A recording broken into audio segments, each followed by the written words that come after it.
On behalf of the National Resource Center for Value Education and Engineering, IIT Delhi, Vivekananda Study Circle, and the Wellness Club of IIT, and the Aranya Vihara Trust, I welcome the audience to this August gathering.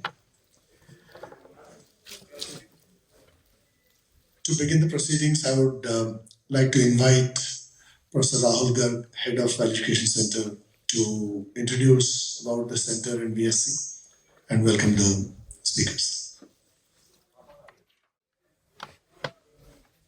So privileged to have speakers like you here. Let me just describe very briefly about National Resource Center for Value Education and Engineering. It was set up in 2001 with the objective of providing value-based education or value-based inputs to our engineering students at IIT Delhi, and also act as a national resource center. And its mandate was to also develop coursework for providing value-based education to engineers in the country. And since then, we have come a long way. There's a lot of different types of courses and teaching styles and all that we have experimented with. Vivekananda Study Circle is a part of National Resource Center for Value Education and Engineering, where we organize talks by people who have actively worked on these areas, and we also hold discussions with students and things like that. So these are the kind of activities that we do, and you can visit our website or visit the center for more details.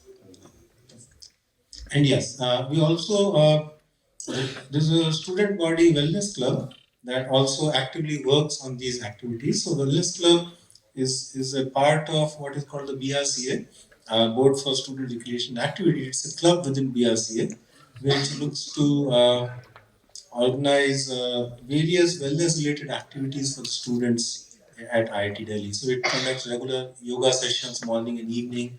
It conducts various meditation type of workshops on the campus. And it also organizes talks by various eminent people who are in this field. And the motto of the Wellness Club is for students to become a better version of themselves. So with that, Thank you, Professor Garg. It's my proud privilege to introduce you the Aranya Vihara Trust to begin with, and to give you a brief introduction of today's esteemed speaker. The Aranya Vihara Trust was formed recently, of course, about a couple of years back, to make widely available the teachings of the Buddha as taught by the lineage of Venerable Ajahn Chah in the Thai forest tradition. The founders of the trust were inspired by the writings of Ajahn Sumedho, who was the first Western disciple of Ajahn Chah, and felt that lay seekers in India should have an exposure to the tradition, the teachers, and the teachings. Dhamma, a city center of the Aranya Vihara Trust, provides facilities to hold retreats by the visiting monks and nuns, conduct workshops, and offers a place to do self-meditation and study in the library. The center is located opposite to the Dwarka Sector 11 metro station and is open daily from 6 a.m. to 10 p.m. Daily group meditation happens during 6 to 7 p.m. there. Everyone is welcome to use these facilities. The trust also has keen interest in establishing a monastery of the Thai forest tradition in India in future, and is making efforts in this direction. Now, about the speaker, Ajahn Jayasaro. Ajahn Jayasaro, whose original name was Sean Michel Chiverton, was born in the Isle of Wight, England on January the 7th, 1958. He joined the monastic community of Ajahn Sumedho, a senior monk of the Thai forest tradition, for rains retreat as an anagarika in 1978. And subsequently, in the same year, he became a disciple of Ajahn Chah, in one of Thailand's most renowned Buddhist monks and meditation masters at the Wat Pa Pong Forest Monastery in northeast Thailand. He took full ordination with Ajahn Chah as the preceptor in 1980.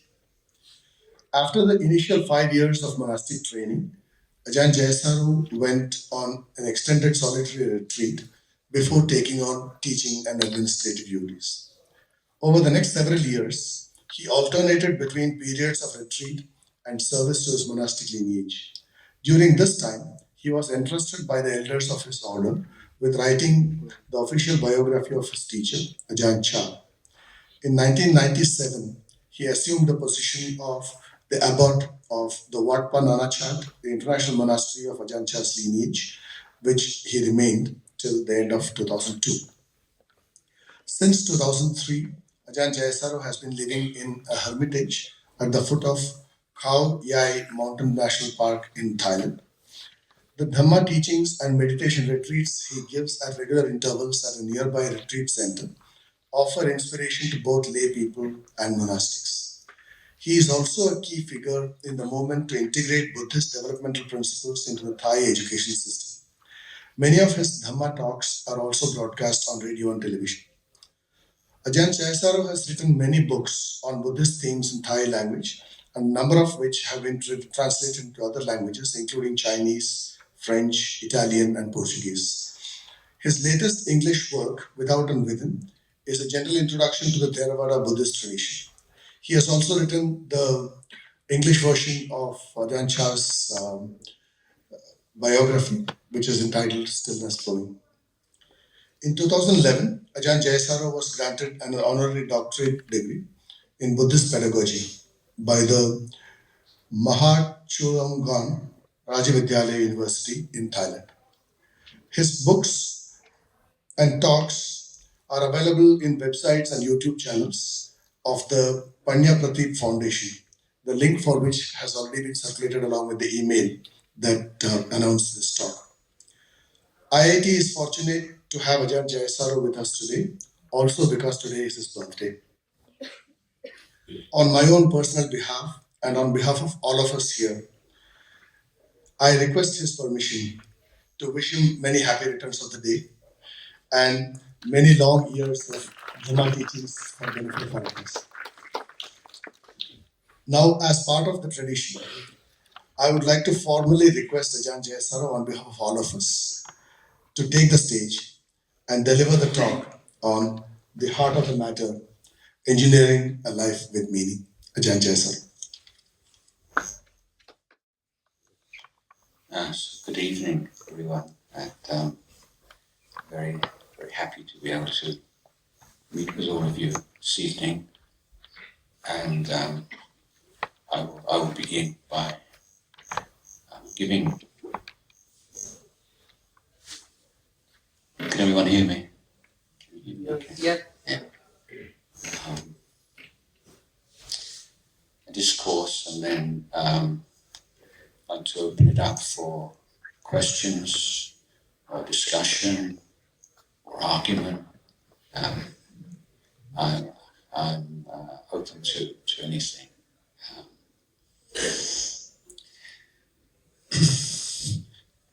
But being an institute of learning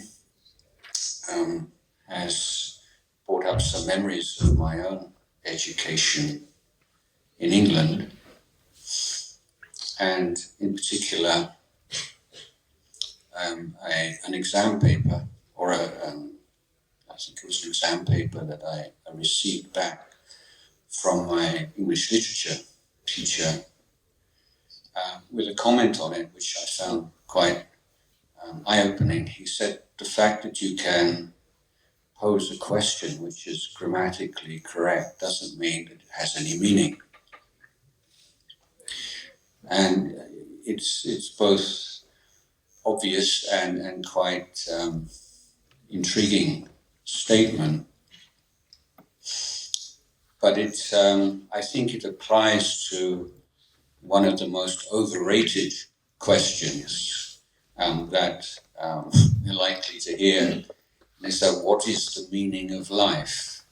So it sounds a really profound question, and you probably feel that you sound very profound when you ask this question. But I would propose that it's a meaningless question. It doesn't really provide any opportunity for a useful or beneficial answer. What I think is a better question is, how do we bring meaning to life? So when you say, what is the meaning of life? It's like there is something called a meaning which you can attach to this concept of a life. But in practical sense, and Buddhism, if nothing else, this particular school is especially concerned with what's practical, what works. And the question is, how can we live a life with meaning, and what does that even mean? So we are creatures, I think, who are distinguished by our need for meaning, and we are characterized by our need to create stories or narratives out of our life. We explain our lives to ourselves in terms of narratives, which in other words is giving meaning to our experience. But what is this meaning, and why is it that so much mental distress and mental illness can be traced to people having no real sense of meaning in their life? So we can put a lot of effort into something if we think it has meaning, and we can be very lazy about things that we don't see have any real meaning to our life. When you're in school, this is a question, isn't it? This cry of anguish, but how can I possibly make use of this in my life after I leave school? Now, what's the meaning of it?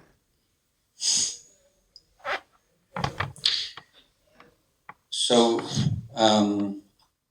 I more or less rejected the English religious tradition, Christian tradition, at a very young age. I think I was probably 7 or 8, and my father told me I should go to church because it's a good thing to do, and I went dutifully. But after a while, I kind of ran out of steam. I didn't see it, didn't have any meaning for me. And I said, I don't want to go anymore. And my father said, you should go, it's good for you. So I said, well, if it's good for me, then, or it should be good for you, then why don't you go? And so he didn't have any answer to that. So that was the end of my religious education as such. But in my teens, I became very interested in the question of what's a good way to live, or what's a good life. So if you're comparing cars, let's say you're comparing cars, and you have a number of criteria by which you can make a decision as to which is a superior car. It might be in terms of its safety, its durability, its speed, its beauty, its design, whatever. You make distinctions and you distinguish between things, you choose between things based upon criteria. So this was my question. What are the criteria for deciding that one life is superior to another life? Or is it even valid or legitimate to ask that question? Referring back to my English literature teacher, is this a question which is grammatically correct but is meaningless? But I felt that it was important to come to some kind of an answer. Is there some ways of living in this world that are superior to others? And how would we decide that? So I was very interested in the mind. I was very interested in questions of good and bad, and right and wrong. And there was, at that time, I guess even to this day, there's kind of postmodern idea that there's no meaning out there, there's no intrinsic meaning, but you make a meaning and you create your own meaning. And as ultimately there's no, say, true meaning, every created meaning is of equal validity. That didn't really make sense to me. So my education started to diverge. There was the schoolwork, which I kept up reasonably well, and then I embarked on my own studies, which I was much more passionate about, enthusiastic about.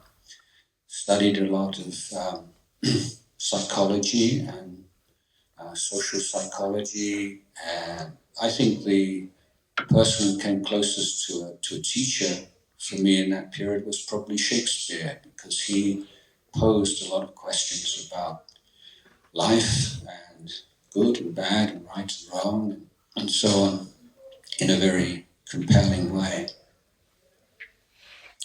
But eventually I came across the teachings of the Buddha, and for me at least, it was a sense of homecoming. I didn't feel that I'd discovered some exotic Asian religion, but it just seemed to be an elevated common sense, and that the teachings of the Buddha in some way articulated feelings that I already possessed but was unable to really access or to really digest or to express.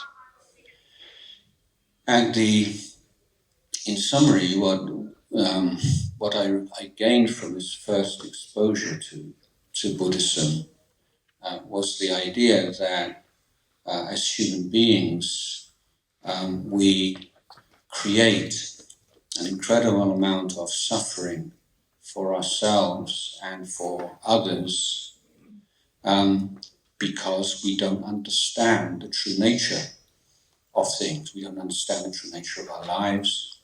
We don't understand the true nature of the world that we live in. And at the same time, we do have the inherent capacity or potential to understand and to free ourselves from this needless suffering that we create for ourselves and others.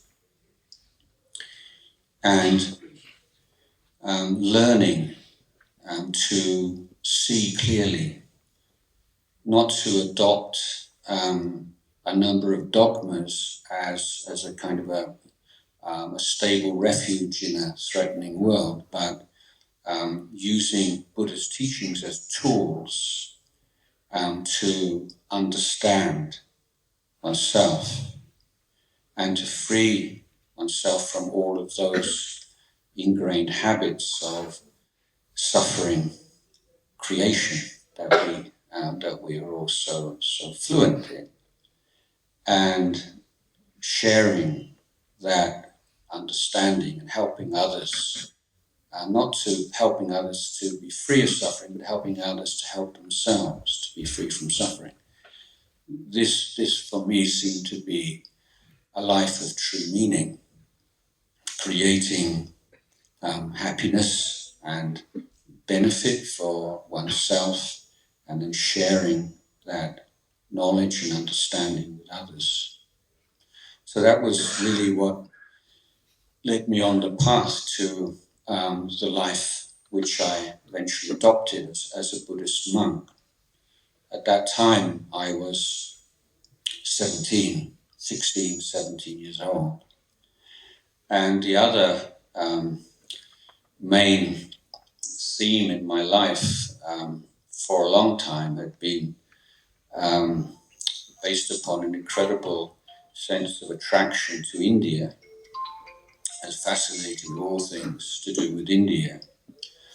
And so after I finished high school, so I took my A-levels a year early, so I was 17, and then I worked for a while in a building site and factory and a warehouse, and then I set out to India. It's my dream. And local buses, local trains, but hitchhiking was my preferred mode of transport. And in fact, I arrived in Delhi in December of 1975 at the age of 17 in a truck, having got a lift from just outside Amritsar. So I have very fond memories of Delhi from that time. And I eventually spent a year in India. I was on a very tight budget, 10 rupees a day for everything, food, lodging, travel, everything. So it was quite an ascetic life. But I learned so much, and I have a great gratitude to this country. And of course, as my understanding and my interest and application to the Buddha's teachings grew, then given that the Buddha lived and spent his life in India, that made this bond I felt with India even stronger. But as many of the elder members of the audience know, you don't always marry your first love. And I returned to England eventually, and my path into monkhood led me to Thailand. And I've spent the last 40 years there, and I'm very happy, and I feel in many ways now much more Thai than an English person. My ties with England have steadily weakened. My ties with my adopted country and are steadily stronger. But coming back to this question of meaning, I think that if you're whatever kind of life that you choose or whatever kind of life you find yourself leading, then your contentment is very much bound up with the sense of that you are doing something that has some meaning,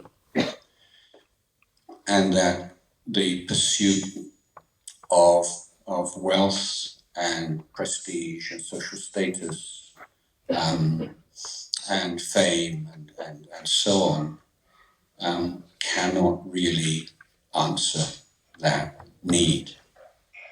So it's not, we're saying that the unbridled pursuit of these things is evil in any ways. It's just basically unintelligent, because it's following a path which is not really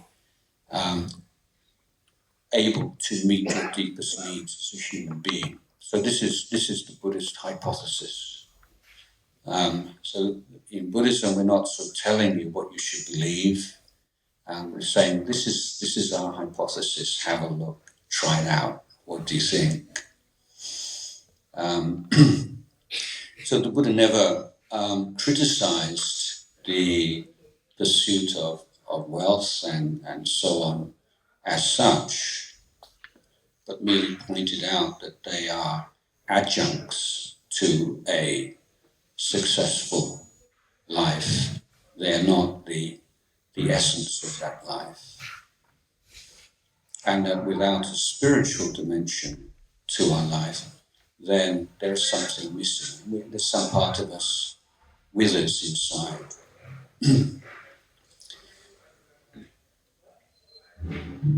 So I'd just like to make a few comments on how I understand Buddhism, like big picture. One of the results of the hegemony of Western political, economic, cultural power over the past 100, 200 years has been that a number of ideas and views and beliefs have just spread into the mainstream of Asian cultures, and they've come in under the radar. Of course, there are certain things that are obvious and everybody recognizes them, sort of economic models, the way we dress, maybe the music you listen to, the movies you watch, and so on. But in the ideas and the values that creep into our Asian cultures, then I think people are a lot less vigilant or a lot less aware of how that happens. I was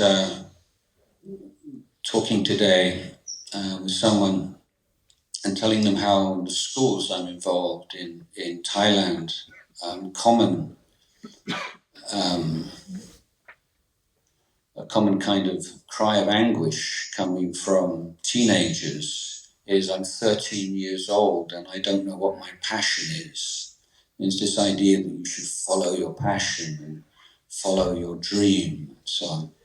Now that's not an idea without merit, of course, but it is based upon certain ideas rooted in Western cultural assumptions. And when children tell me this, I say, well, I didn't have any passion when I was 13. It's not a bad thing. It's a good thing. Your passion when you're 13 is not necessarily what it'll be when you're 17 or 20. And there is a lot of studies which would support the view that if you start off and apply yourself to something at which you're reasonably competent and reasonably comfortable and reasonably interested, and you apply yourself in the correct way, that passion will arise as a result of that effort. It's not that passion always precedes the effort. So if you feel you have to wait for some passion and you feel inadequate if you don't have a passion, then I think that's not such a useful way of looking at life. So another and what I'm more interested in talking about now is the understanding of religion. And in the West, the religious traditions which are most prominent are those that grew up, religions that grew up in the Middle East. So it's like a family of religions. Judaism, Christianity, Islam, in particular. And those theistic or monotheistic religions, although they don't get on very well with each other, share books between them, but they share a basic idea of what a religion is. And that can be summarized most succinctly as a belief system. And we can observe that the word religion and the word faith these days are used interchangeably. People talk about Christian religion or the Christian faith, Islamic religion, Islamic faith.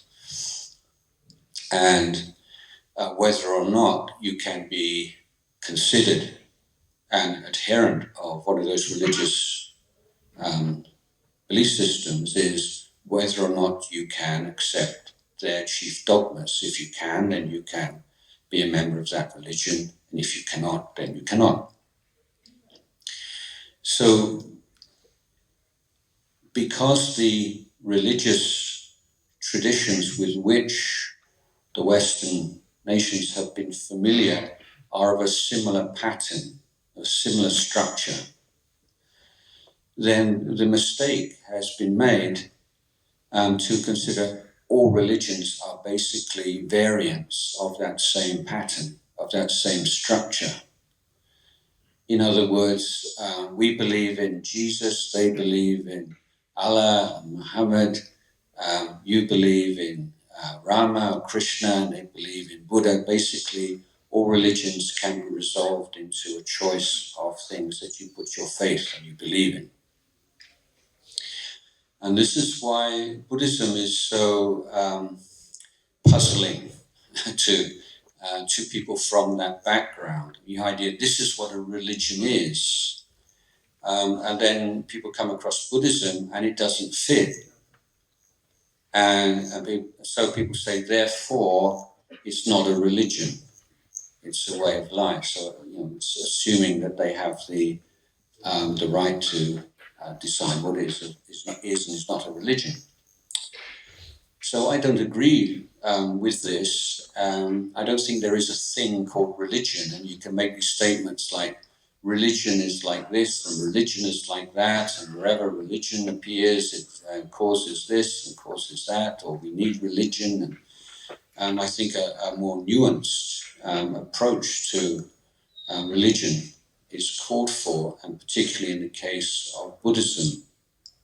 So I would argue that Buddhism is not essentially a belief system, it is essentially an education system. So it's a very different idea of what a religion is or might be. So we can perhaps talk about families of religions. So Buddhism is a different family, or perhaps a different species of religion. So the teachings of the Buddha begin with the human condition. And the Buddha points out that life is for ordinary people, unenlightened people, essentially unsatisfactory. And there is a reason for that. It's not a curse. It's not something that's built into our DNA. But it's because we don't understand the way things are.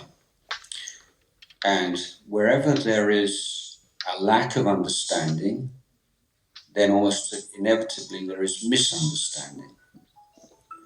And together with that misunderstanding, there are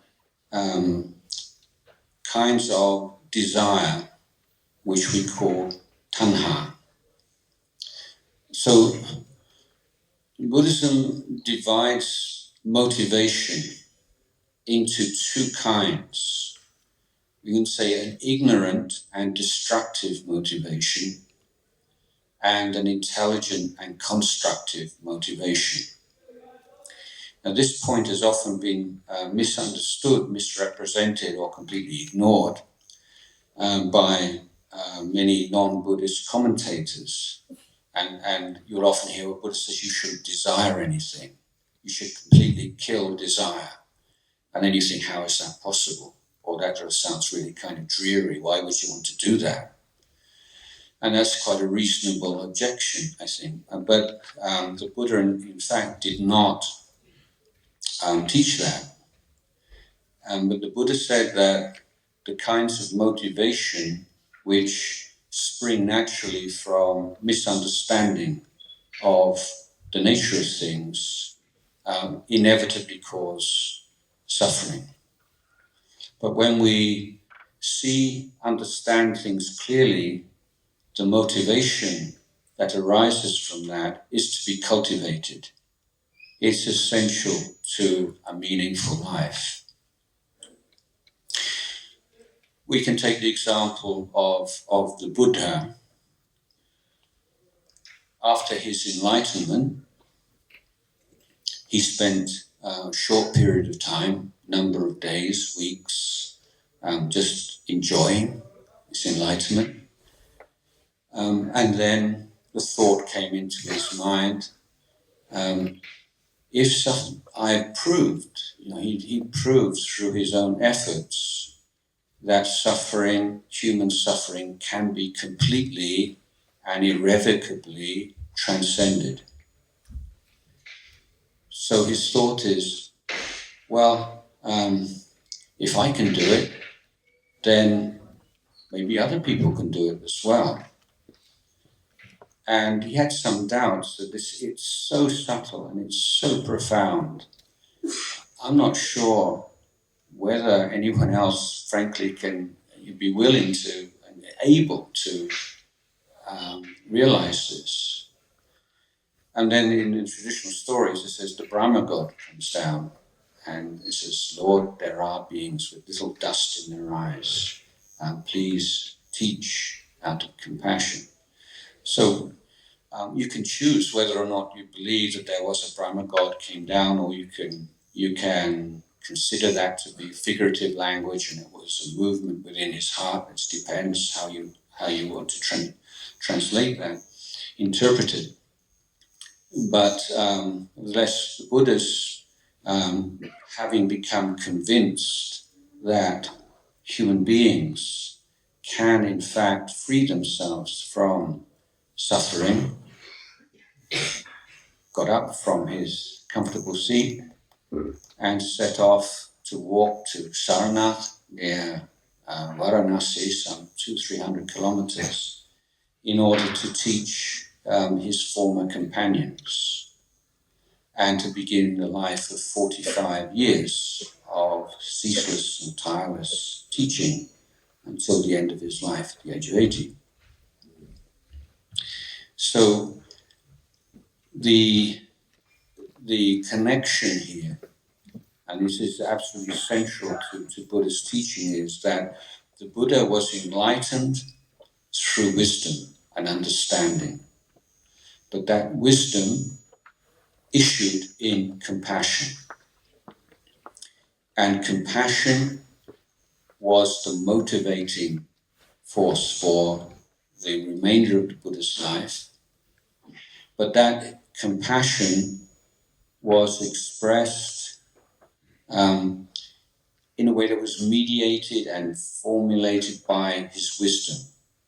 In other words, he had the wish to share his insights with other people, and yet he used his wisdom to fashion teachings, to find words and images and similes and so on, which would most effectively put across his message.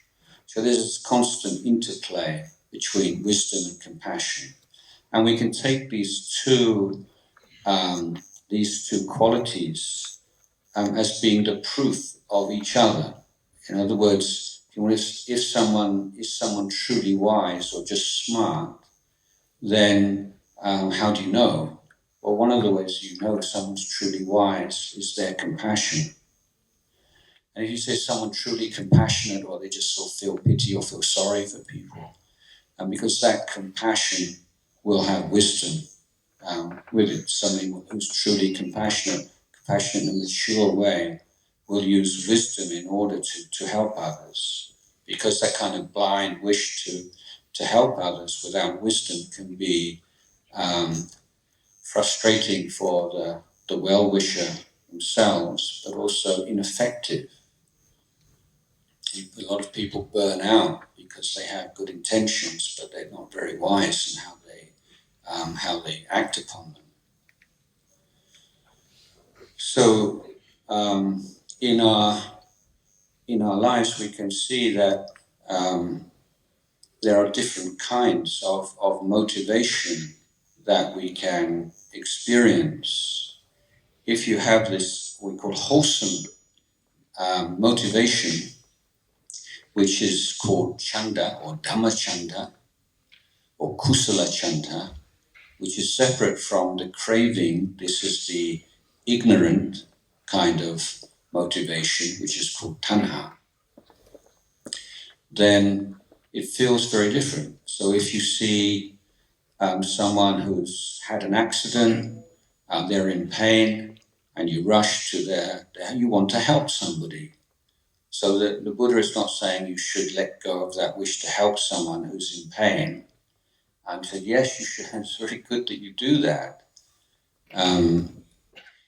So if we look at study, research, work, then what's our motivation? So we start at the beginning on values and meaning, and it's very much concerned with our motivation.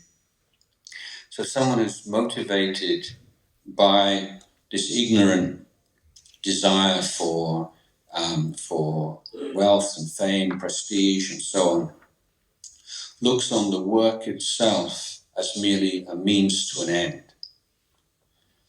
And when you look at work and study, or your duties, your responsibilities, as a means to get something which you really want, then you have no true respect for your work.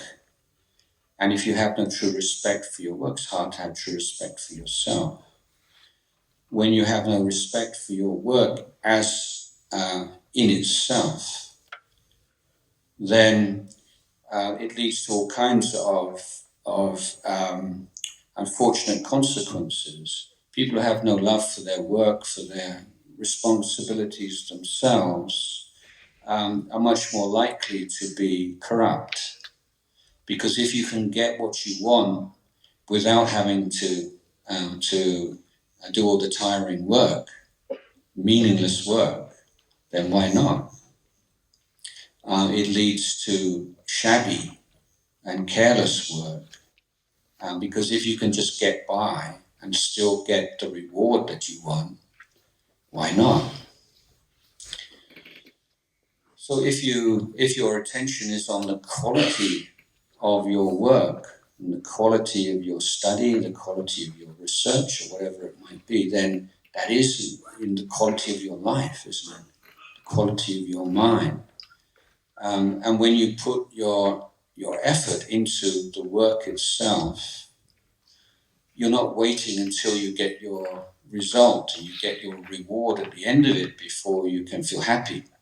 You feel happy and contented while you're working. And it's not that you're making some kind of noble sacrifice, because you'll get the material rewards and probably more than you might do otherwise. It's not meaning, just looking to a life of penury to be a good to be a good person and poor.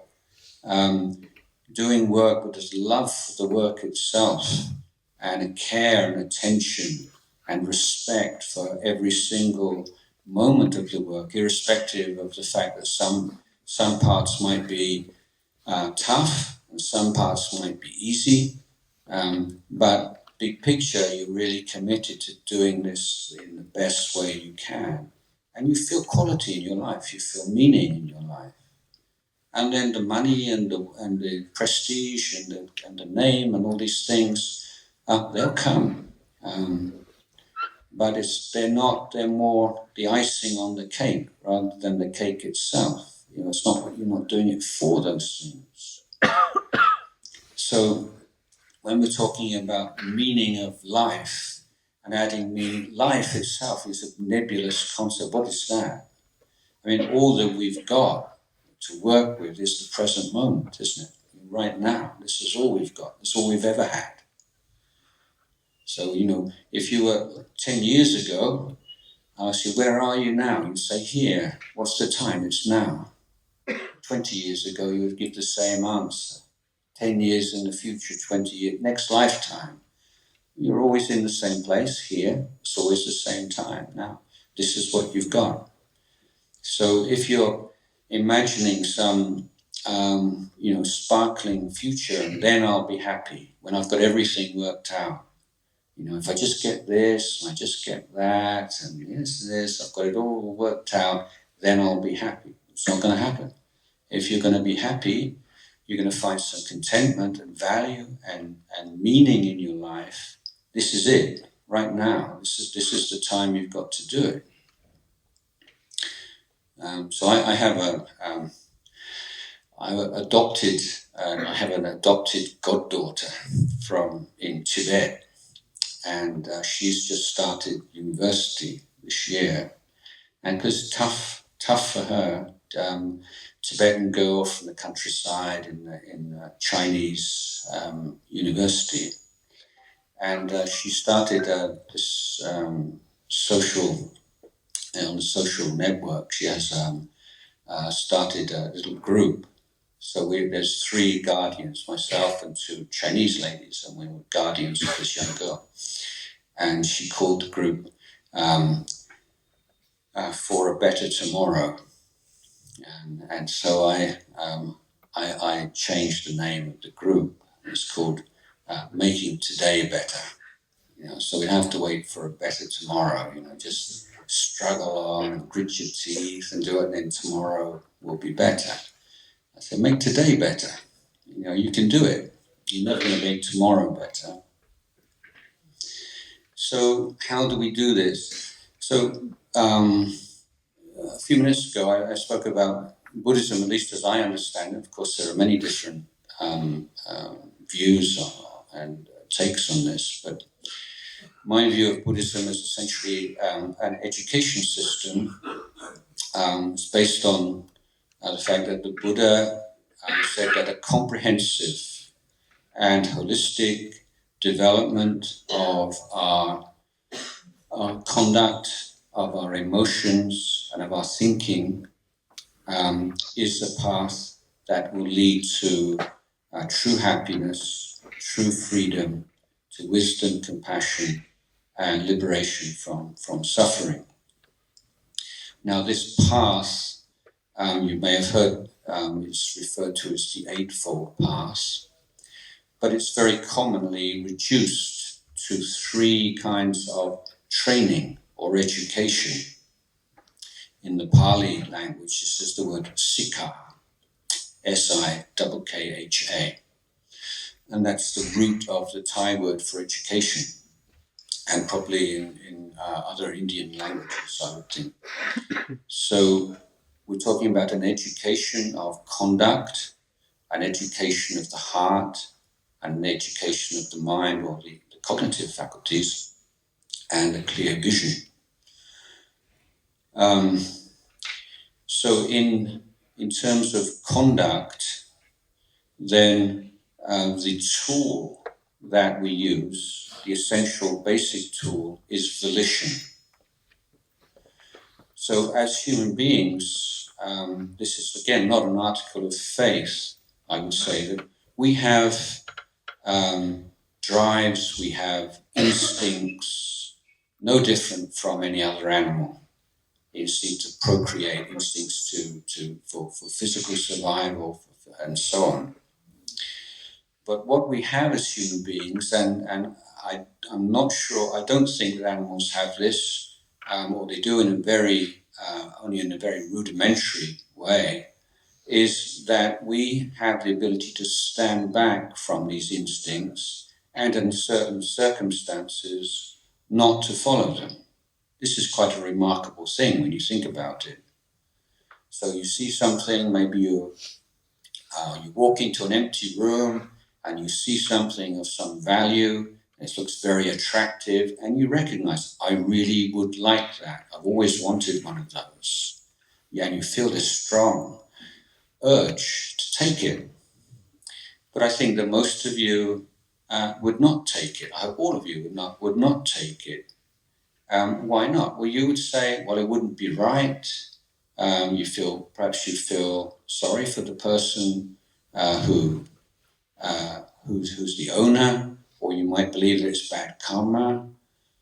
But the point I'm making is that you have this reflexive ability. That is to say, you can stop and you can take stock and you can make a decision. Yeah, I want this, but I won't take it. Now, I don't think that animals can do that very well, from my observation. I don't think that you could teach a cat not to chase a mouse. Even if your technology it's probably very advanced, but I don't know whether you can communicate with cats. But let's just suppose you came up with some means of communicating with cats. You say, cat, don't chase after that mouse. Feel some compassion for it. It's just like you. It doesn't want to die. I don't think even if a cat could understand, he could help himself. Because cats are more or less prisoners of their instincts. So for the untrained human mind, then that animal nature is very strong. But it doesn't have to be, because we have this seed, or we have this capacity which we can cultivate systematically, not to do certain things. And so in our life, in our families and in our communities, this is the basis of our morality. We start off with a problem. How can we live together? We're all different people with different needs, different personalities, different vices, different strong points, weak points. Is it possible for us to live together in a way that every person can feel that they're flourishing, and they can feel that they're learning something, that they're growing as human beings? And the Buddhist answer is, well, let's start off with our bottom line. What is it that we need before anything else, before we can flourish in community, in families, in society? And I would say that whatever your religious, philosophical beliefs, you would probably, I hope, agree that safety is number one. You need to feel safe. And if you don't feel safe in a relationship, you don't feel safe in a place, then you can pretty well say goodbye to any more profound spiritual development. Just keeping yourself alive, keeping yourself free from danger eats up just so much energy. So we want to provide and find a way of creating environments in which everyone has that basic foundation, on which they can grow. So the idea of Buddhist morality is we say, I still have a lot of anger inside me and irritation, and we say to people in our family, I love you so much, but sometimes you really get on my nerves, and the people who most get on your nerves are usually the people that you love the most, because they know how to press your buttons, don't they? So what you say is, I do every now and again, I love you for sure, but I get angry, and you know that. But what I want you to know is, no matter how angry I get, I will never abuse you, physically or verbally. And so how do you feel if someone says that to you? You sit to relax, can't you? You feel safe. You're not having unrealistic kind of, we should all love each other, we should all be kind to each other at all times. And yeah, that would be lovely, but human beings can't do that. But we can refrain from hurting each other physically and verbally. And we can do that consistently, not just for days, but for months and for years. And so, we take what we call the Five Precepts, which are 5 commitments. You say, I take on the commitment to train my conduct by refraining from hurting and abusing others. I take on I undertake to train my conduct, to educate my conduct by not taking anything which is not given. I undertake to train my conduct, educate my conduct by not committing adultery or not betraying my spouse or my loved one. I undertake the training of conduct, not to lie, to cheat. I undertake the to train my conduct, to educate my conduct by not consuming alcohol or drugs which limit or undermine my ability to keep these 4 promises or 4 commitments. So the Buddha said, if somebody makes those 5 commitments, takes on those 5 forms of education, of conduct, then he says they give the great gift, the great dana, mahadana, to all those around them. It's the greatest thing that you could possibly give your family. So precepts and, morality is often versed in sort of negative terms, and I'm not going to do this, I don't do that. It just feels like you're missing out. It's like you're making all these sacrifices for what?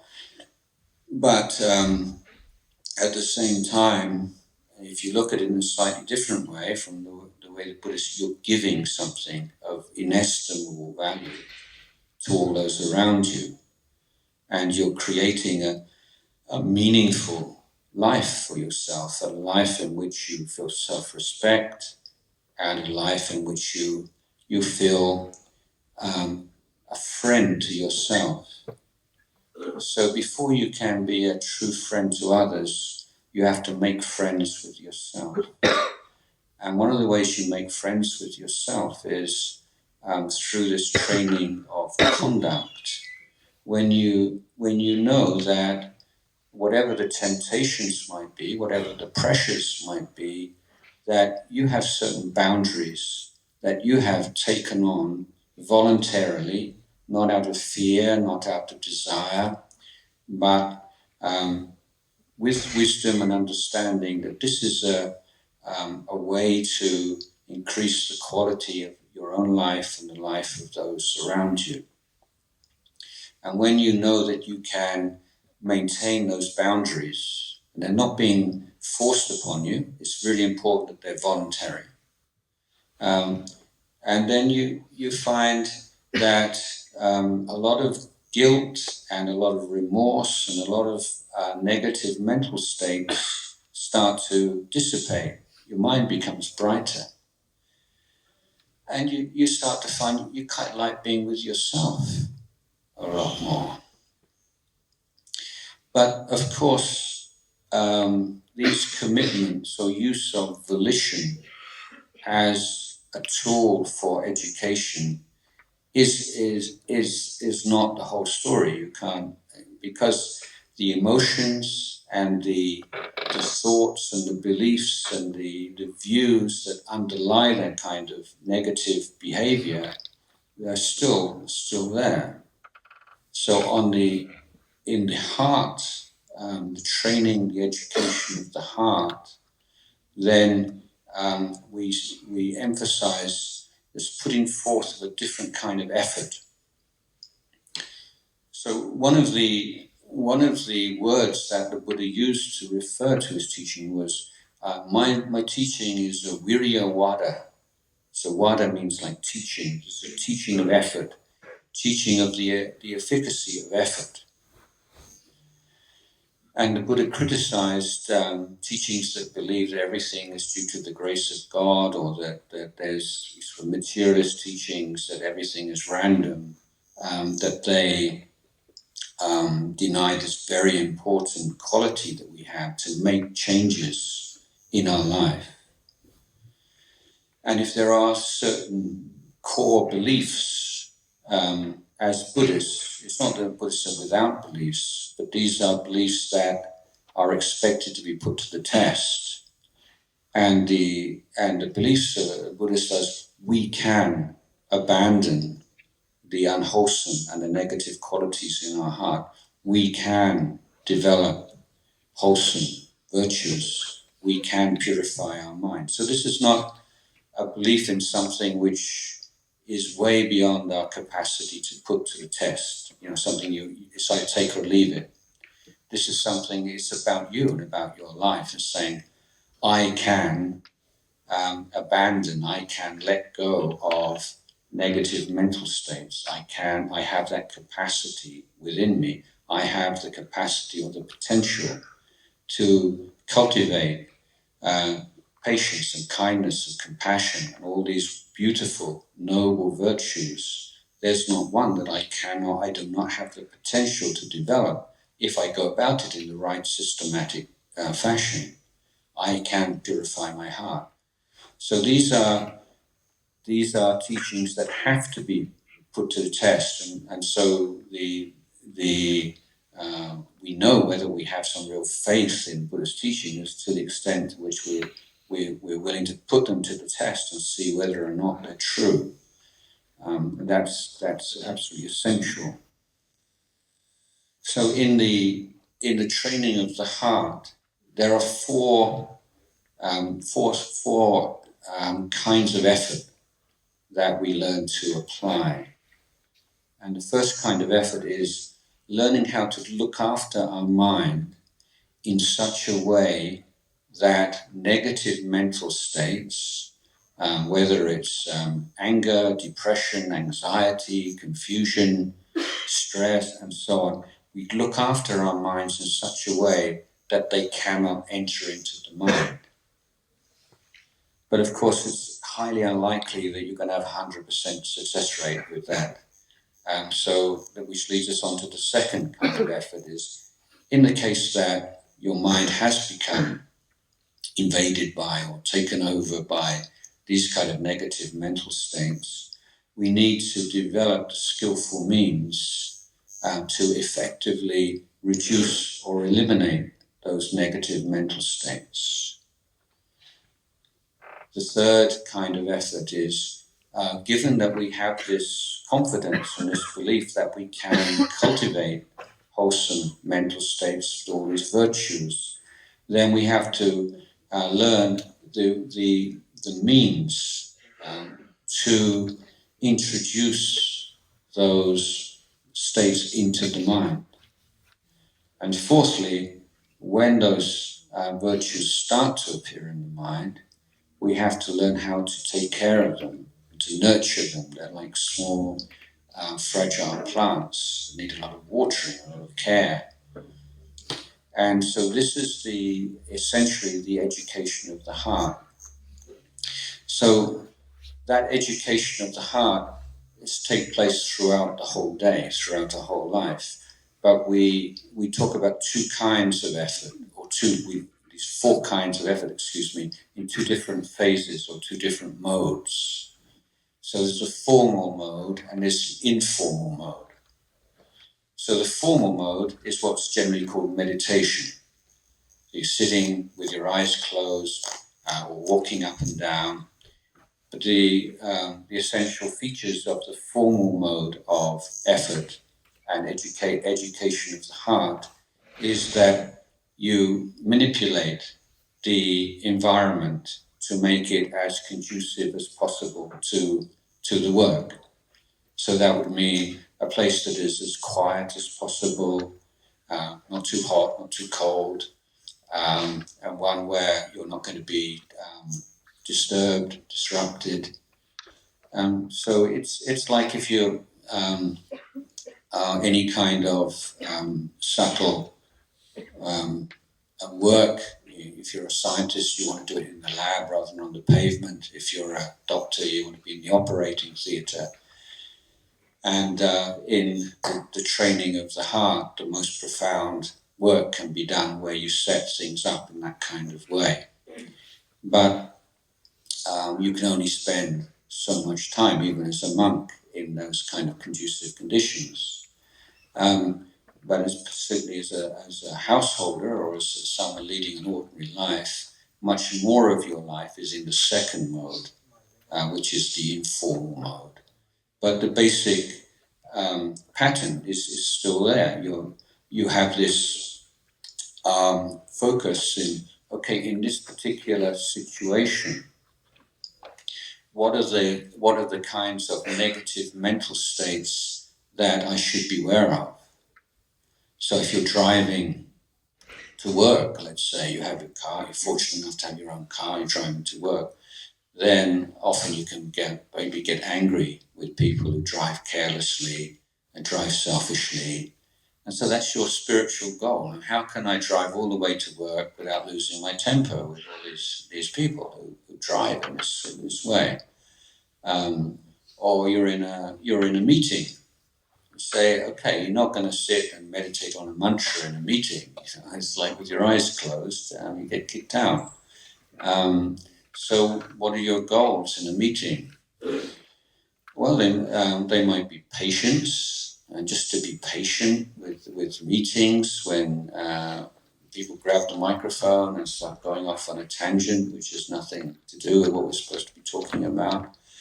Developing listening skills.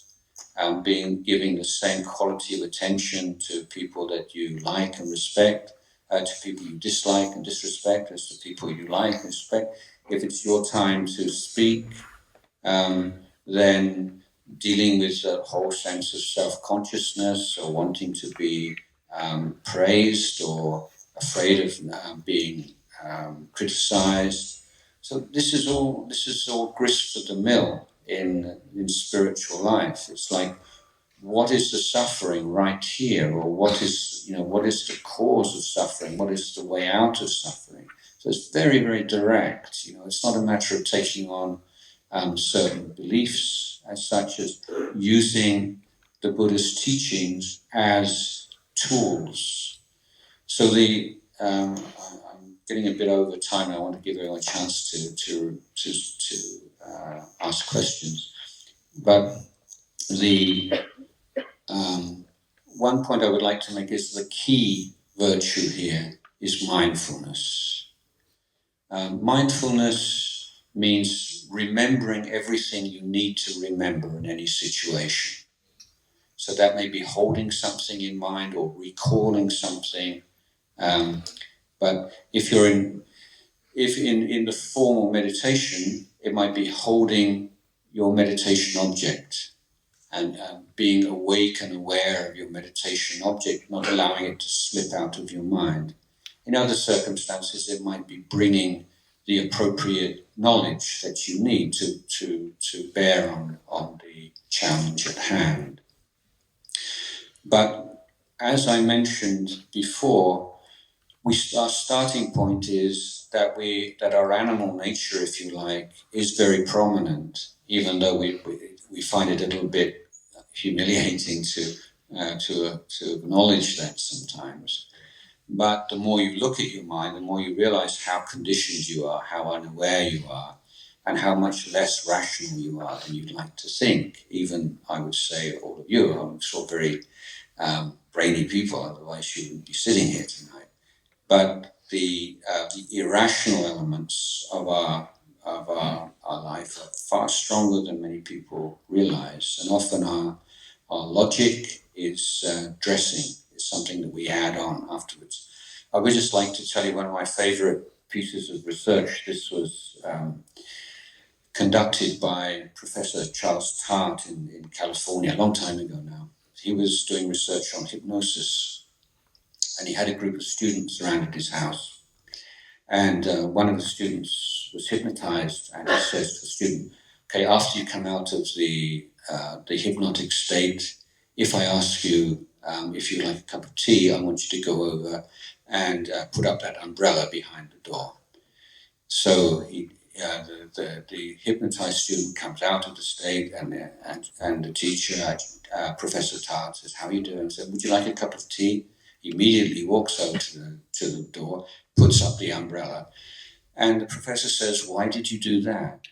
And he said, well, as I was walking along today, it seemed very cloudy and it might well rain, and I haven't got a raincoat with me, and I thought I might ask to borrow your umbrella, but I just wanted to check that it was okay.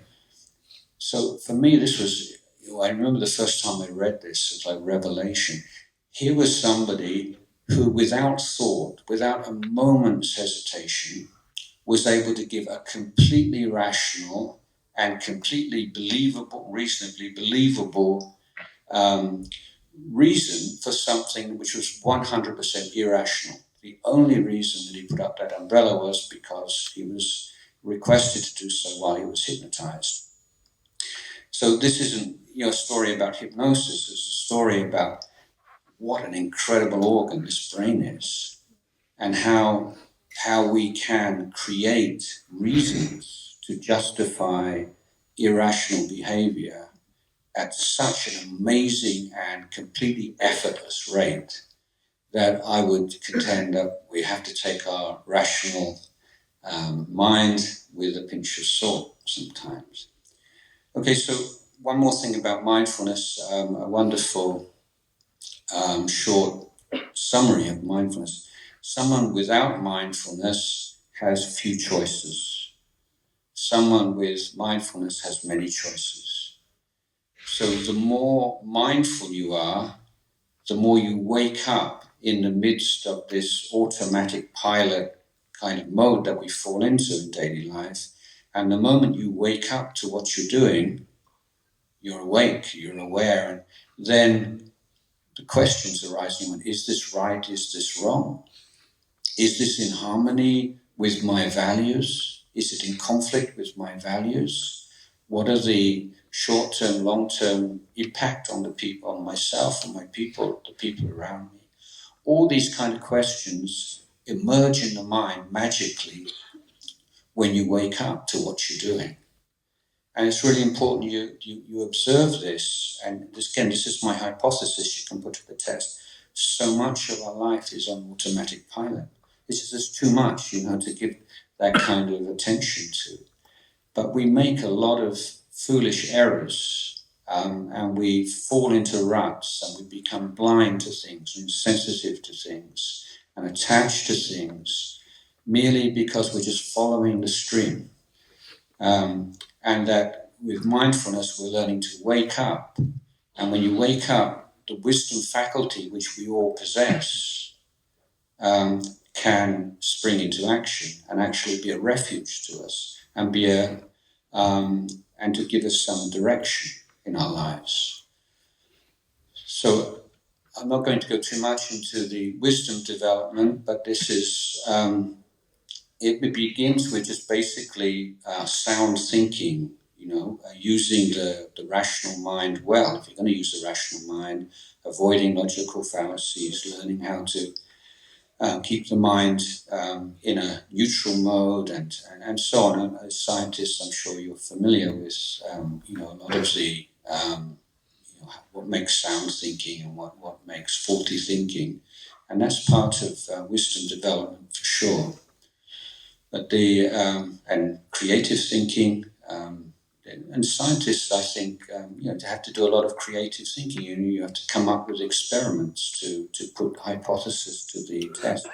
That's creative thinking, isn't it? But there's a kind of thinking beyond that. And one of the things about thinking is that you have to become familiar with the space around thinking, before thinking and after thinking, and to see thinking in context. So if thinking is just the default activity, and you have to think all the time, you have to have something or other in your mind all the time, that's a kind of neurosis, and there's no peace there. So in Buddhist meditation, the goal is not to learn how to stop thinking. You just become like a insentient smiling rock or something. It's based upon the principle that we have a lot of junk in our heads, and it's like you have all this furniture in a room, far more than you can. So you have to sort of push it away to make a way through the room. So what's the rational thing to do? What do I actually need in this room? I need a sofa, I need a chair, I need and then get rid of the rest. Not that you don't have anything.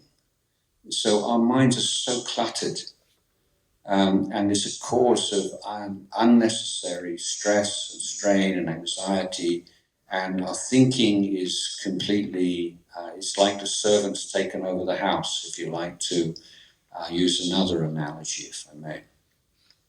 So we're trying to let go of unnecessary thinking, and also when we don't need to think, just to dwell in that presence, that clarity of mind. It's not that not thinking means absence and dullness or insentience.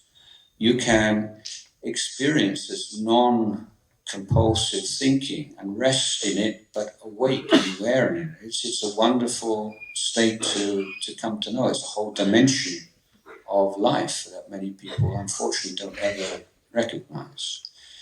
But then you begin to notice and you begin to turn your mind to impermanence and to the process nature of phenomena.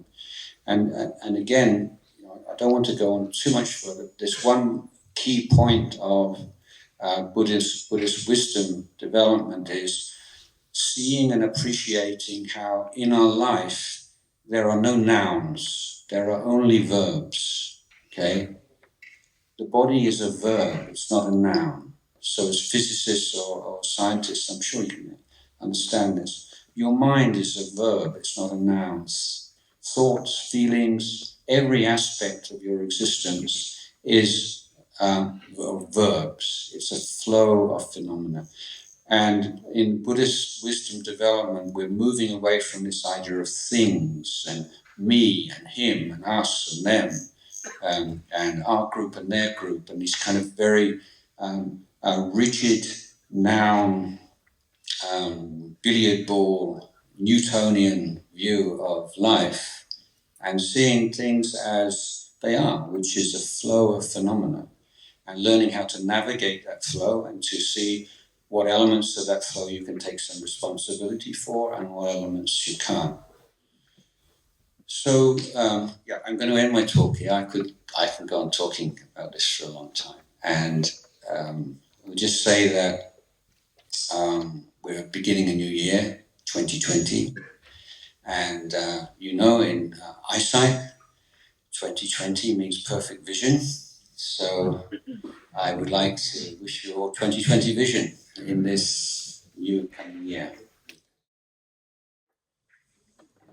Thanks for a very enlightening talk. I think you simplified my understanding of many things, particularly the precepts. Thank you for that. My question is, how can I be sure that the meditation technique that Vivekananda is being taught today the way it is? That being taught today is? The same as being taught today. Oh, you can't be sure. Can't be sure about anything. That's but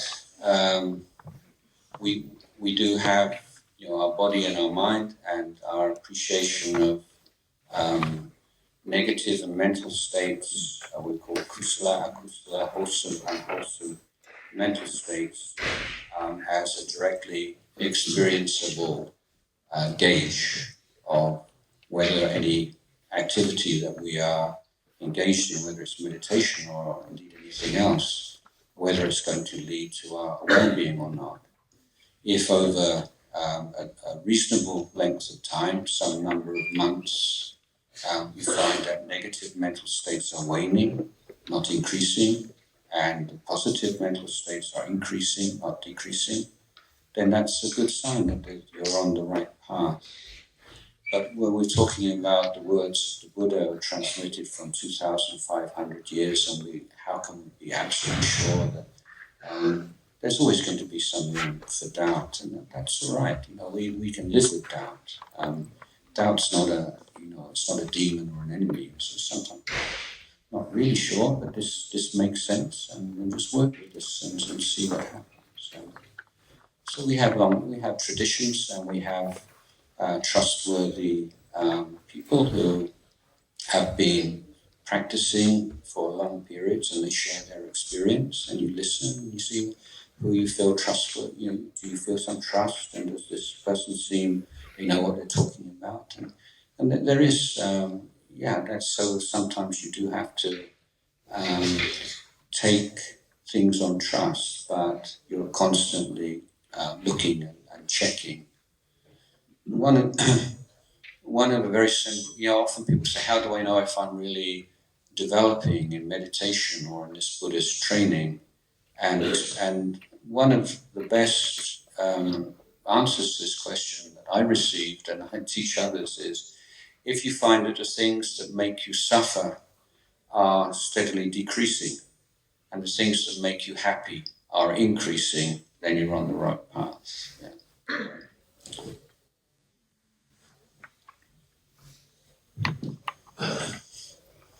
Thanks for sharing your experience, and I really appreciate. See, when we practice, I mean, there are various philosophies or various Buddhism practices are there. So during your life, you come across like the Vipassana, the initial Buddhism, the different Buddhism, there are various. So once you start practicing one, and you reach to a stage, then you come and encounter with another teaching also. So we all understand that Buddha has given a very clear idea why there is so, and how we should encounter that. There is no single like denomination that we should know that, okay, this practice is good, or this, which gives the complete message of Buddhism. Why fractured is there in the society? Krishna is studying something, Tibetan Buddhism is studying something, Christian Buddhism is studying something.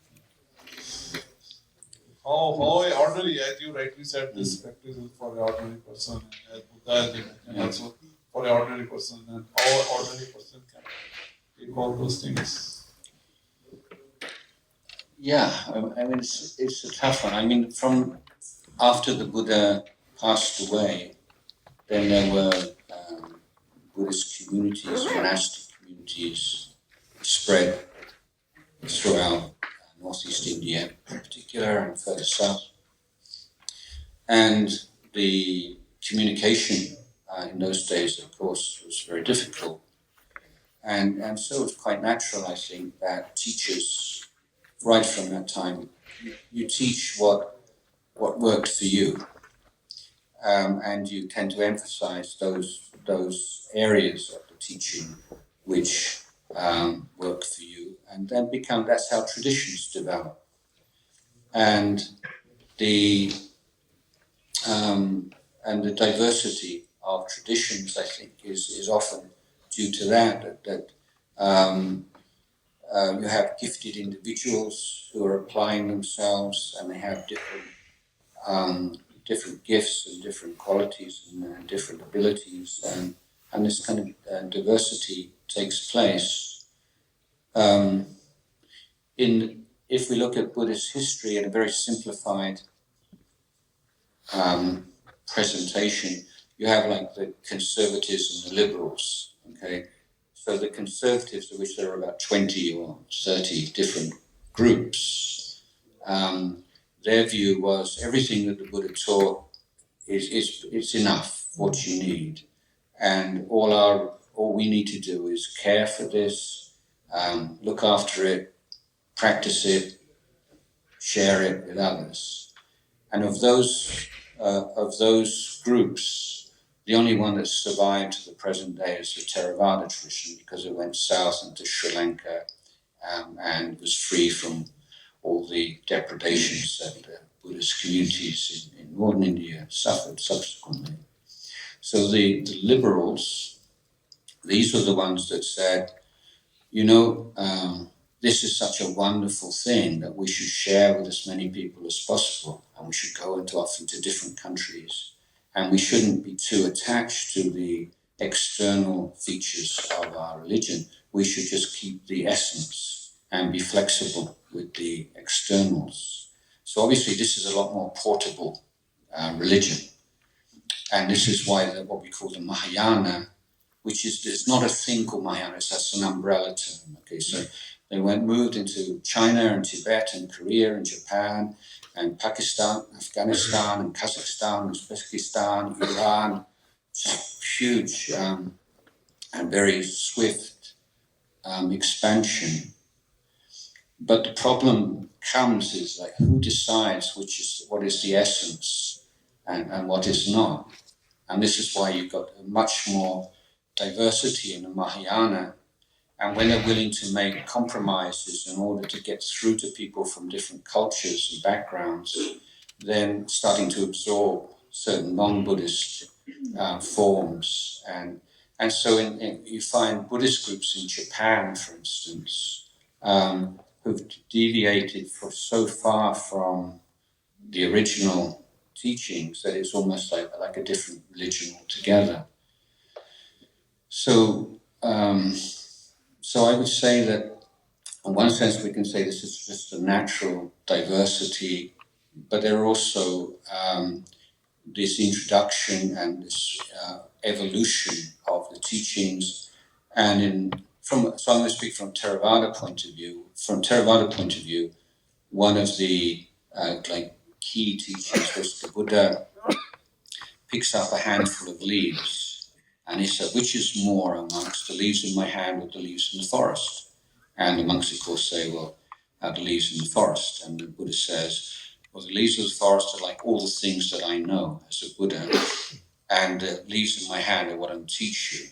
This is all you need. You don't need all the leaves in the forest." So it's a very pragmatic teaching.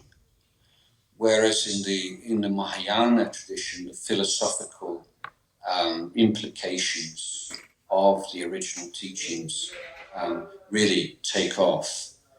And from a Mahayana point of view, say this was like an evolution, like an increased sophistication, and is building upon the original teachings. From Theravada point of view, these are all the leaves in the forest that the Buddha says you don't need those. So there is a question, well, how much is authentic, how much is not authentic, and in the end you just have to read and study and listen for a certain period of time and then make a choice, and aware that you don't know whether it's the right choice. You can't know, but you can know what happens within you. But there are certain, in terms of groups and teachers, then any teacher who steadfastly ignores or refuses to mention his own or her own teachers, and it's like presenting himself as the fully formed, wise person. I don't trust someone who doesn't feel any gratitude for their teacher and their tradition. So that's one warning sign for me. If there's a lot of money involved and you're pressed for donations, or if there's some kind of personality cult around the teacher, these are like warning signs, don't go close to those kind of things. So money, power, sexual shenanigans, those are the things to steer clear of. One of the things, I don't want to be sort of like a partisan Theravada monk, but one of the things that really attracted me to this form of Buddhism was the code of discipline for the Sangha. And so I've been a monk for 40 years now, and I dress in exactly the same way as I did the first day I was a monk. There's no way I don't have a special hat, or I don't have any kind of insignia or anything. And I have to keep all of the same rules that I did when I was. There's no kind of exceptions now. You're a senior, and even if you're an arahant like Ajahn Chah, you keep exactly the same rules. There's no exceptions. There's not this idea that you don't have to do all that stuff now. You're enlightened. That's just for beginners. But the idea is that as a senior, or in the case of Ajahn Chah, like an arahant, you keep all of these rules as a good example. You see, if you're Ajahn, or your guru or someone, he no longer has to keep all these moral rules, because then you think, wow, yeah, that's the goal. I get there and I can do all this stuff, and it's not a very wholesome mental state, is it? And then I think it just opens the way for so much abuse of students. When you have this idea that an enlightened being is beyond moral standards and shouldn't be judged in the way that a normal person is. Oh yeah, if he was a normal person, that would be sexual abuse, but he's not. So how would you dare accuse him of that? And so there's so many spiritual communities been ravaged by these kinds of scandals because there's not this clear-cut moral code. And there's this idea that when you reach a certain level of spiritual enlightenment, you no longer need to keep all the moral codes of unenlightened people. So in my tradition, it says you need to keep them even more. So that maybe you have a desire saying, I don't need to do that anymore. I'm not attached to this. I could do that.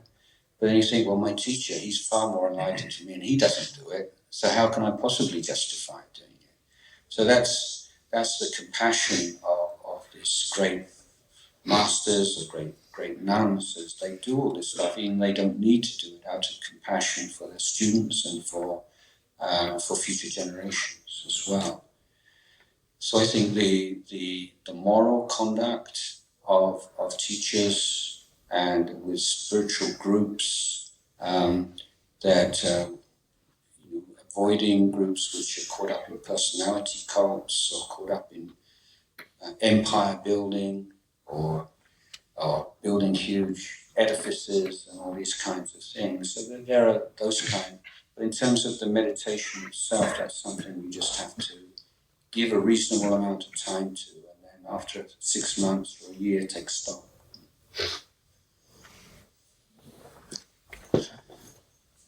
Thank you, Ajahn, for that wonderful talk. Sure. My Could you speak a little bit more loudly, please? Yeah. Hello, am I audible? Not so Can you speak a little bit louder? yeah. Hello. The mic is not working. Speak It's not loudly. working. Mic is working. Can you pass on the other mic to him? Hello. Okay. My question is a bit related to the last question only, but in a generic sense. So as humans, we have perceptions. These perceptions are all based on conditioning. Now, due to difference in perceptions, there could be disputes, be it at home, in relationship, business, work, in the political setup, between countries. So at times, if there is a different perception, people may hesitate to voice their opinion for various reasons. They might be judged, there might be disharmony, or at times there may be even physical aggression or violence. How Buddha's wisdom can help us to reflect upon this issue? Thank you. First of all, one of the qualities that we develop we emphasize development of wisdom is knowing time and place. Is this the right time? Is this the right place to bring up difficult topics?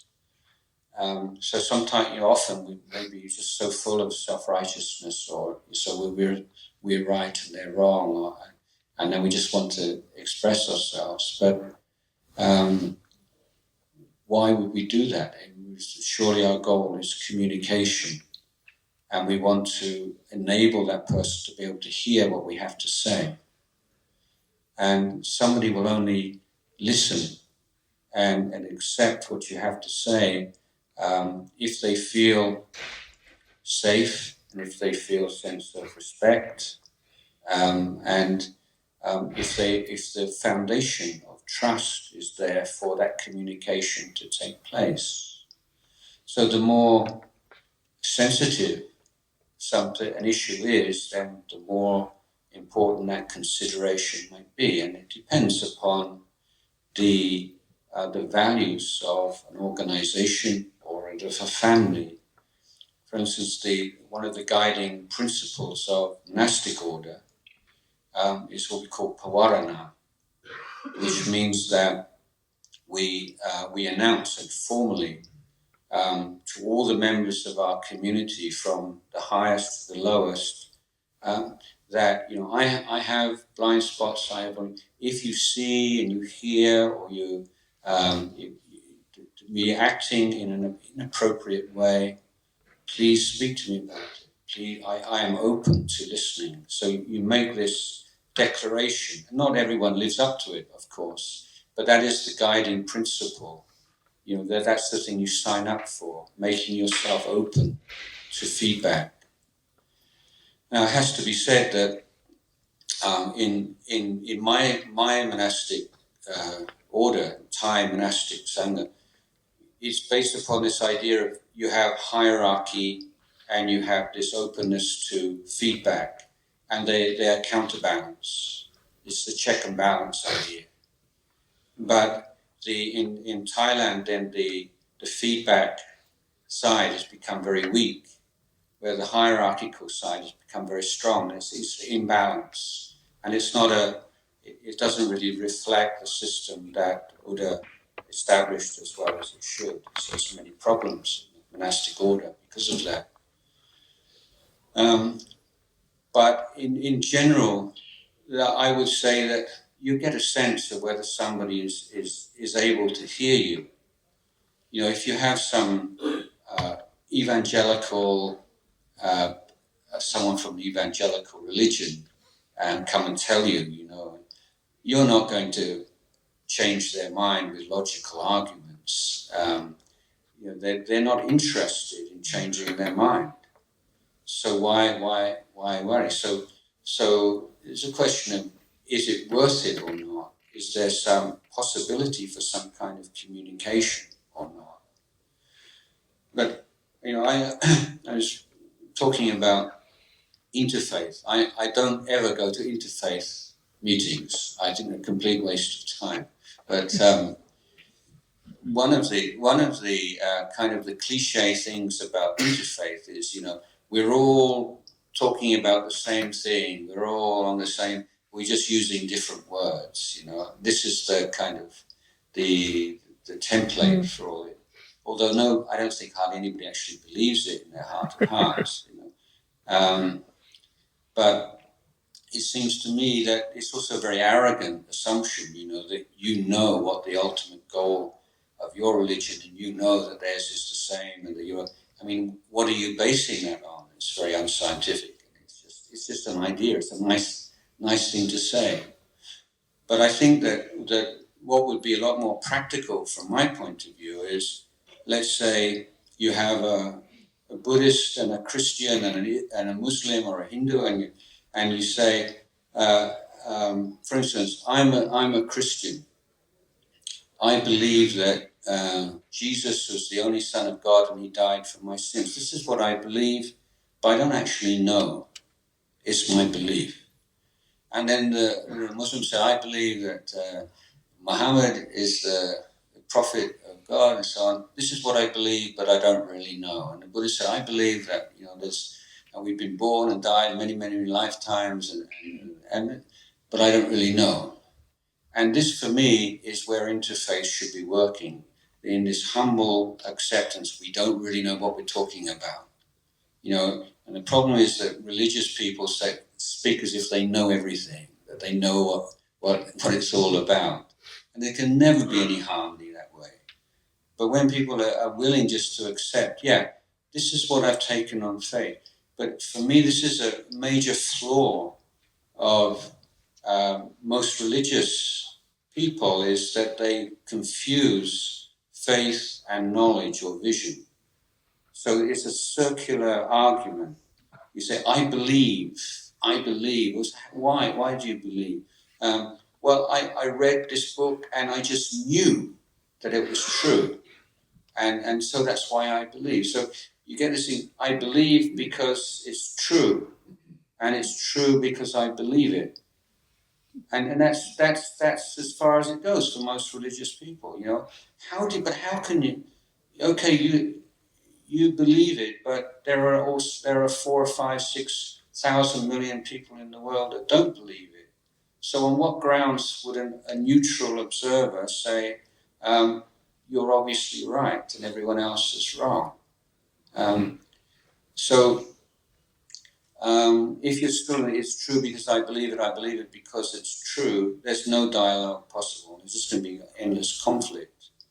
But if you can make this distinction, is I don't really know, but I do believe it. It makes sense to me. I hear it and I feel this sense of consent. And yes, that feels right to me. But that doesn't necessarily mean that it is right. That's just how it feels to me. yeah, I'm looking for more humility in the religious world than there is apparent at the moment.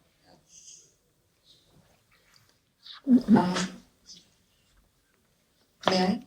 Sorry. Thank you so much for a very enlightening discussion and sharing. I have two questions, comments, or seeking clarifications. One is on the concept of interbeing. Interbeing, yes. Second is to take you back to the moment you said that you had a sense of homecoming. Yeah. When you decided that tourism is what kind of attracts you. I worked on Himalayan Sikkim and sacred places and sacred groves. Aranya is part of the trust. So the Mahayana tradition. My PhD was exactly on these issues. Pilgrimage guide and everything. I mean, you have a sense of homecoming without even being exposed to things. And did you have a sense of conflict there? In the Himalayan tradition, Sikkim Mahayana tradition, you have a concept of Rinpoche, the reincarnated. Yeah. So, do you have something similar in your traditions also? I'm kind of curious. You know, I've been exposed to the other traditions. So. Yes. I remember once in Bodh Gaya, and one great Rinpoche had recently passed away, and there was a big poster saying, "Please come back soon." You know, and I thought that's so different from my tradition. You would say, "Well, we hope he doesn't ever have to come back again." So I'm not. Because I visit Tibet, or one Tibetan autonomous region, and I adopted a young girl from there, so I'm more familiar with Tibetan tradition. I have great respect for it. I've learned a lot from it, and the family, a family I know, had a relation who was a great monk and Rinpoche, and just before he died, he said, "I will come back with the sun and the moon." And then a couple of years later, a child was born in the family. I have a photograph, and he's got birthmark on his forehead. It's like a sun, like a crescent moon, and then a sun. And so he was, at a young age, he was taken off to the monastery, and so I don't have any problem about believing in this Rinpoche's out of compassion come back to for the benefit of all sentient beings, but it's not something that is found in the Theravada tradition. But what I like about Buddhism is, you know, we're all friends. You know, we don't feel it's not Theravada and Mahayana are in competition, or we think the Mahayanas are sort of heretics or something.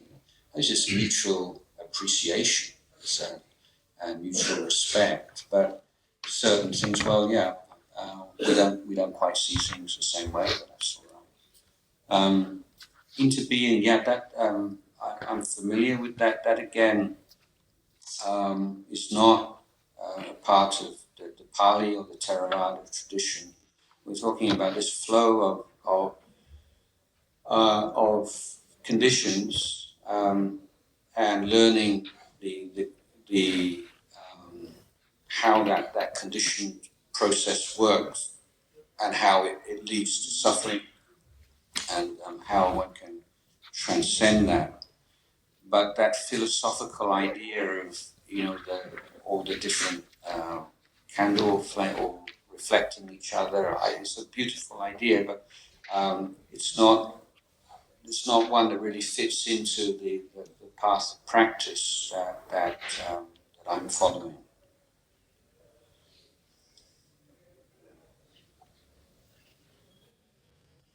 Sorry, there was someone at the back. Yeah, maybe we will take that as the last question. Probably we are running out of time. Okay, then two questions. Hello. Yes. Okay. You can have both. Thank you for your valuable speech. But you talked about mindfulness, what is right decision, wrong decision, we should keep ourselves away from distress and depression, all those things. But I think to understand this, we should have a intuitive realization what is mind. How Buddhist philosophy defines what is mind. So what do you think? What is it? I'm asking, I don't know. Well, yeah, I mean,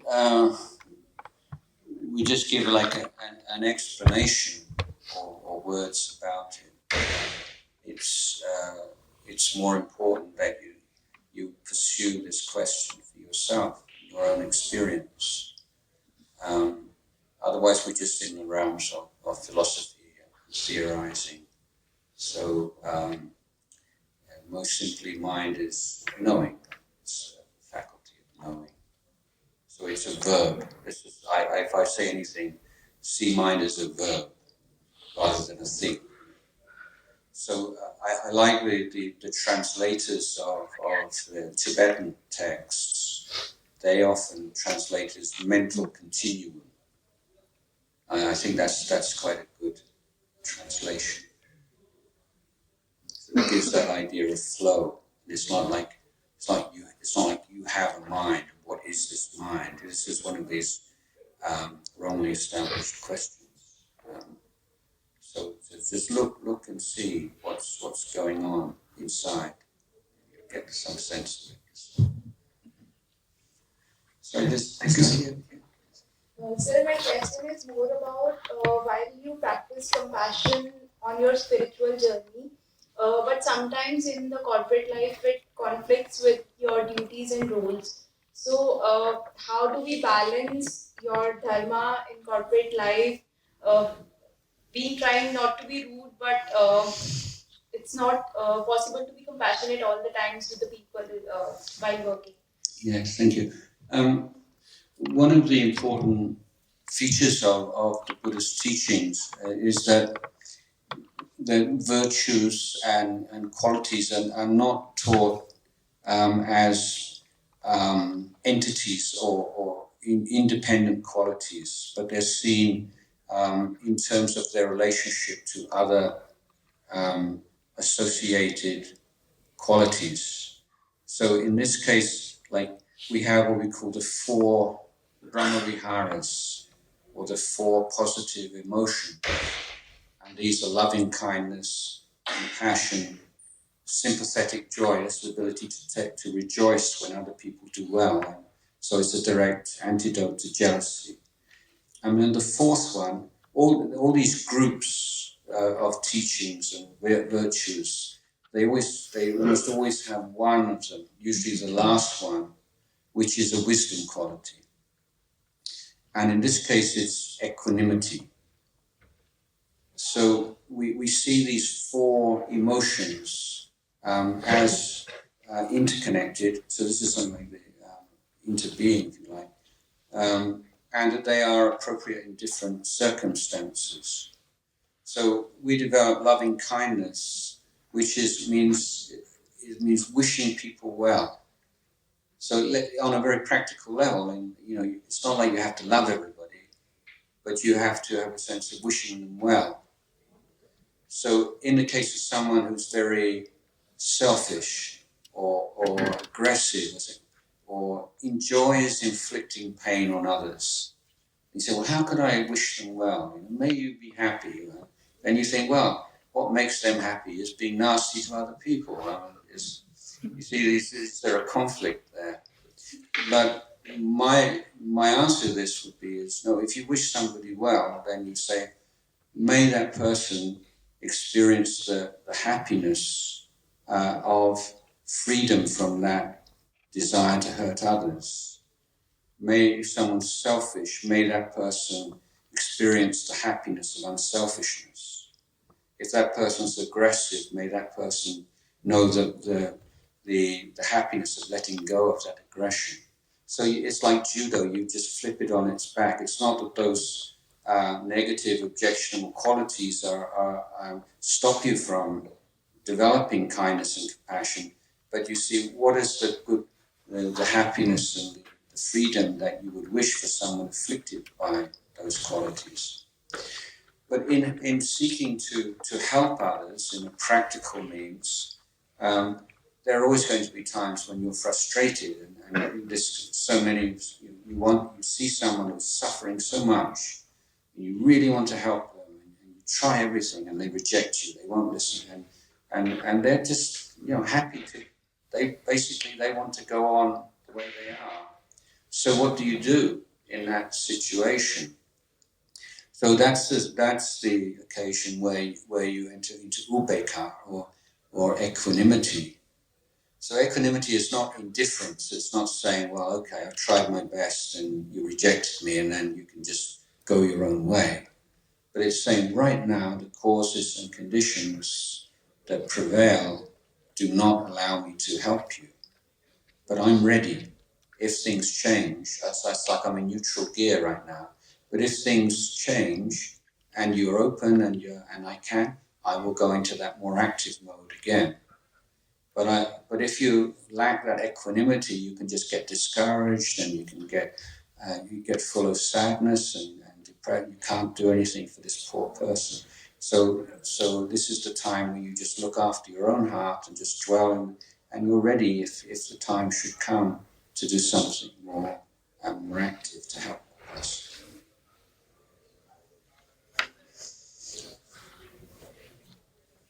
So this is the last question.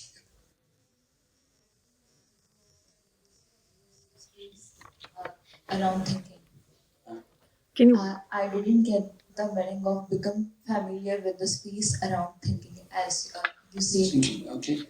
So, well, if you just try to meditate on your breath or something, and there's just like stream of thought, okay, but then after a while, there's some gaps appear. It's not like constant thought. Maybe just for a second or a moment, there's silence in your mind, and then the thinking starts again.